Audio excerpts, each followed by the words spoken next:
Okay, so there is another option, and we go back to our document, and this other option comes in the form of this app called Cite This For Me. To get Cite This For Me, what you can do is you can head over to the Chrome Web Store. If you don't know where that is, if you just type in Chrome Web Store inside of Google, it will come to a place that kind of looks like this. And if you just start typing Cite This or Cite This For Me, you'll get the top one that's got about 426 people vote on it. Now, clicking on here, what you can do is add this to Chrome, and I'll show you why this is useful now. So once you've added it to Chrome, it comes up here and it looks like this small blue icon on our bar.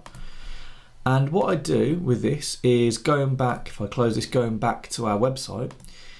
This time I click on this blue Cite This For Me button. I choose the style I want this in, so at the moment Harvard.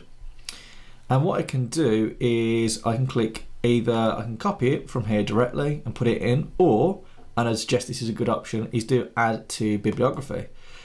And what this will do is it'll give us a bibliography. And if I just quickly, it's just refreshing this for me at the moment.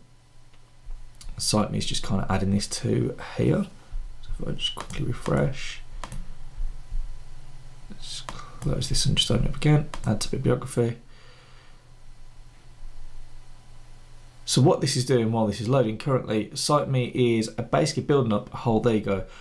It's saying, is this the site you went to? Yep, sure, okay, final step. Yep, we're gonna add that to our bibliography. And now what we can do is say add reference.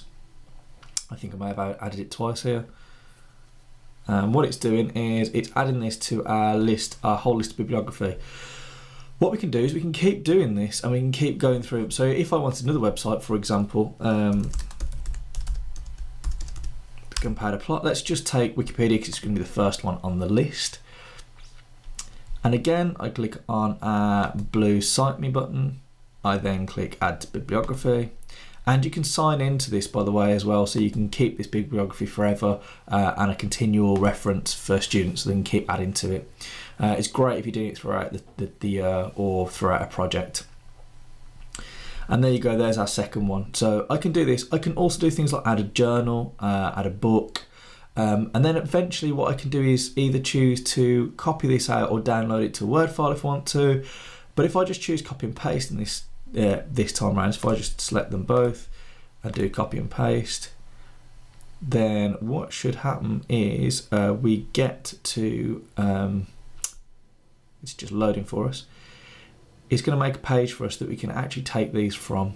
So what this is doing while it's going around, there we go, is it's now giving us a page where we can just copy these from these references. So this whole page is formatted for us in the Harvard style. I've just copied it and I can go back to our reference, our document, and I can just literally paste it in.